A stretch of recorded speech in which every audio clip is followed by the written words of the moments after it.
അസ്സലാമു അലൈക്കും വറഹ്മത്തുള്ളാഹി വബറകാതുഹു. ഹലോ ഫ്രണ്ട്സ്, എല്ലാവർക്കും പ്രവാചക ചരിത്രത്തിലേക്ക് സ്വാഗതം.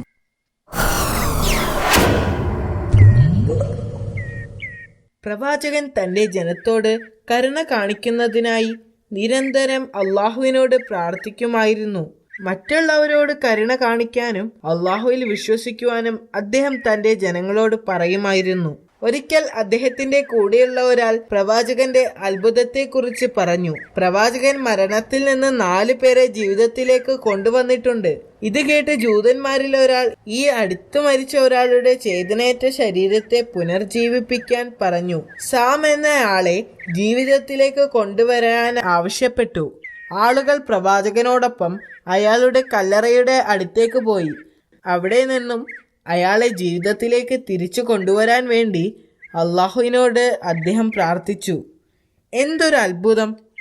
അയാൾ ആ കല്ലറയിൽ നിന്നും ജീവനോടെ എഴുന്നേറ്റ് വന്നു. ഒരിക്കൽ പ്രവാചകൻ തന്റെ അനുയായികളോട് 30 ദിവസം നോമ്പ് അനുഷ്ഠിക്കാൻ ആവശ്യപ്പെട്ടു. അവർ സമ്മതിക്കുകയും അവർ ഉപവാസം ആരംഭിക്കുകയും ചെയ്തു. 30 ദിനരാത്രങ്ങൾ ഉപവസിച്ചതിനു ശേഷം ശിഷ്യന്മാർ അദ്ദേഹത്തോടൊപ്പം മരുഭൂമിയിലേക്ക് യാത്രയായി. പ്രവാചകനോടൊപ്പം ആയിരക്കണക്കിന് ആളുകൾ അദ്ദേഹത്തെ അനുഗമിച്ചിരുന്നു. അനുയായികളിൽ പലരും രോഗബാധിതരായിരുന്നു. പ്രവാചകൻ അവരെ സുഖപ്പെടുത്തുമെന്ന് അവർ വിശ്വസിച്ചു. ഒരു സംഘം ആളുകൾ പ്രവാചകന് എതിരായിരുന്നു. പ്രവാചകൻ എവിടെ പോയാലും അവർ കൂടെയുണ്ടാകും. അവർ കൂടെ പോയിരുന്നത് അദ്ദേഹത്തെ പരിഹസിക്കാനും അവസരം കിട്ടുമ്പോഴെല്ലാം നിന്ദിക്കാനുമായിരുന്നു. 30 ദിവസ ഉപവാസ ശേഷം സത്യനിഷേധികൾ പ്രവാചകനോട് ചോദിച്ചു. അവർക്ക് ആകാശത്ത് നിന്നും ഭക്ഷണം ലഭിക്കുമായിരുന്നെങ്കിൽ അവരുടെ ഉപവാസം അള്ളാഹു സ്വീകരിച്ചു എന്ന് ഉറപ്പാക്കാമായിരുന്നു. അവർ ഉപവാസം അവസാനിപ്പിക്കുന്ന ആ ദിവസം എന്തെങ്കിലും പ്രത്യേക ഭക്ഷണം കഴിക്കാൻ അവർക്ക് ആഗ്രഹമുണ്ടെന്ന് അറിയിച്ചു. അവിടെ ആയിരക്കണക്കിന് ആളുകളുണ്ടായിരുന്നു. ഇത്രയും പേർക്ക് ഭക്ഷണം എത്തിക്കാൻ പ്രവാചകനെ സാധിക്കില്ല എന്ന് അവർക്കറിയാമായിരുന്നു. പ്രവാചകൻ അവരുടെ ആവശ്യങ്ങൾ അംഗീകരിച്ചു. എന്നിട്ട് അല്പം മാറിയിരുന്ന് അള്ളാഹുവിനോട് പ്രാർത്ഥിച്ചു. എന്തൊരു അത്ഭുതം! പ്രവാചകന്റെ പ്രാർത്ഥന ദൈവം സ്വീകരിച്ചു. ആകാശത്ത് നിന്ന് ധാരാളം ഭക്ഷണം വന്നു. താഴെയൊരു മേഘവും മുകളിൽ മറ്റൊരു മേഘവും. മലക്കുകൾ ചുറ്റും നിന്നുകൊണ്ട് ഭക്ഷണം താഴോട്ട് കൊണ്ടുവന്നു. സാവധാനത്തിൽ അത് താഴേക്ക് വന്നു. ആ സമയത്ത് പ്രവാചകൻ തന്റെ പ്രാർത്ഥനകളിൽ മുഴുകിയിരിക്കുകയായിരുന്നു. ആഹാരം പ്രവാചകന്റെ തൊട്ടടുത്ത് വന്ന് നിന്നു. ഒരു വെളുത്ത തുണി കൊണ്ട് അത് മൂടിയിരുന്നു. അള്ളാഹുവിന്റെ നാമത്തിൽ പ്രവാചകൻ മെല്ലെ ആ തുണി എടുത്തു മാറ്റി. മൂടിയിരുന്ന ആ തുണി മാറ്റിയപ്പോൾ ചുറ്റും കൂടി നിന്ന ആളുകൾ അത്ഭുതത്തോടെ അതിലേക്ക് നോക്കി. 7 വലിയ മീനും 7 അപ്പവും വിനാഗിരിയും ഉപ്പും തേനും മറ്റ് പഴങ്ങളും ഉണ്ടായിരുന്നു. അതിന് കൊതിപ്പിക്കുന്ന മണം ഉണ്ടായിരുന്നു. അവർ ഇതിനു മുൻപ് ഇതുപോലെ ഒരു മണം അനുഭവിച്ചിട്ടില്ലായിരുന്നു. അപ്പോൾ ഈസാ നബി അവിശ്വാസികളോട് അതിൽ നിന്ന് കഴിക്കാൻ പറഞ്ഞു. താങ്കൾ അതിൽ നിന്ന് എടുത്ത് കഴിക്കുന്നത് കണ്ടതിന് ശേഷം മാത്രമേ ഞങ്ങൾ കഴിക്കുകയുള്ളൂ എന്ന് അവർ പ്രവാചകനോട് പറഞ്ഞു. ഇത് ആവശ്യപ്പെട്ടത് നിങ്ങളാണ്, അതുകൊണ്ട് ആദ്യം നിങ്ങളിത് കഴിക്കണം. പ്രവാചകൻ അവരോട് ആവശ്യപ്പെട്ടു. പക്ഷേ സത്യനിഷേധികൾ അത് നിരസിച്ചു. അപ്പോൾ പ്രവാചകൻ ദരിദ്രരും രോഗികളും അന്ധരും അംഗവൈകല്യമുള്ളവരുമായ ആളുകളോട് അതിൽ നിന്ന് കഴിക്കാൻ ആവശ്യപ്പെട്ടു. അവർ 1000-ഓളം ആളുകൾ ഉണ്ടായിരുന്നു. അവരെല്ലാവരും അത് കഴിച്ചു. അപ്പോൾ മറ്റൊരു അത്ഭുതം സംഭവിച്ചു. അതിൽ നിന്ന് ഭക്ഷണം കഴിച്ച എല്ലാ രോഗികളെയും അള്ളാഹു സുഖപ്പെടുത്തി. വികലാംഗരെയും അന്ധന്മാരെയും മറ്റുള്ളവരെയും സംബന്ധിച്ചിടത്തോളം അതൊരു അത്ഭുതം തന്നെയായിരുന്നു.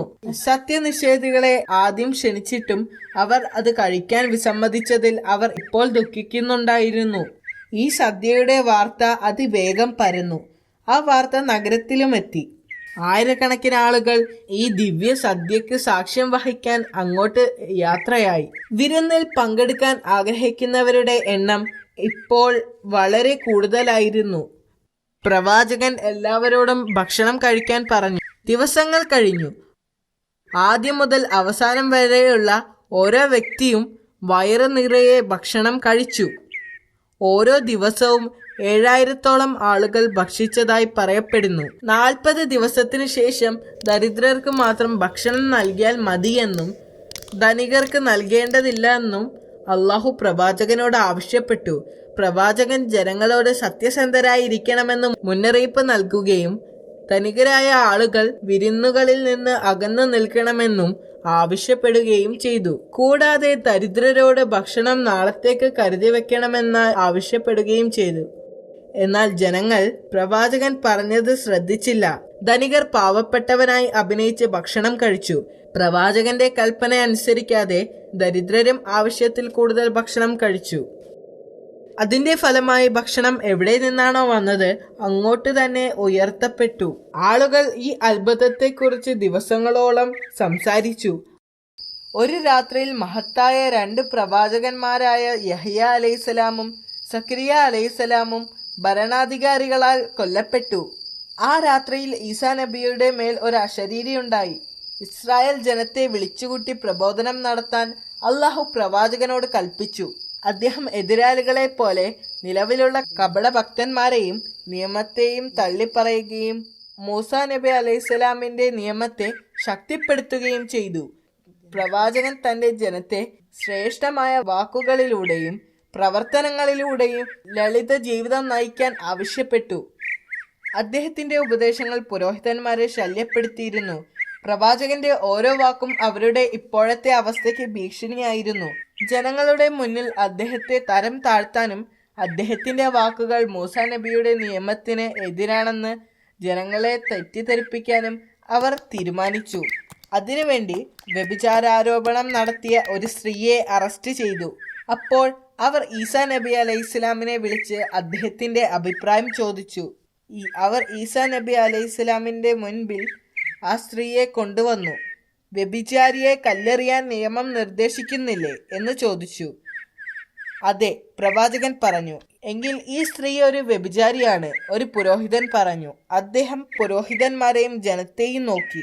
അന്നത്തിനു വേണ്ടി തെറ്റ് ചെയ്ത ഈ സ്ത്രീയേക്കാൾ പാപികളാണവരെന്ന് പ്രവാചകൻ അറിയാമായിരുന്നു. ആ ദിവസം വ്യഭിചാര കുറ്റത്തിന് അദ്ദേഹം ഒരു പുതിയ നിയമം കൊണ്ടുവന്നു. അദ്ദേഹം ജനങ്ങളുടെ നേരെ പുഞ്ചിരിയോടെ നോക്കി ഉച്ചത്തിൽ പറഞ്ഞു, നിങ്ങളിൽ പാപം ചെയ്യാത്തവർ അവളെ കല്ലെറിയട്ടെ. എന്നാൽ ചുറ്റും നിന്ന ആളുകൾ ഒന്നും മിണ്ടുന്നില്ല. ആരും അവളെ കല്ലെറിയാൻ ധൈര്യപ്പെട്ടില്ല.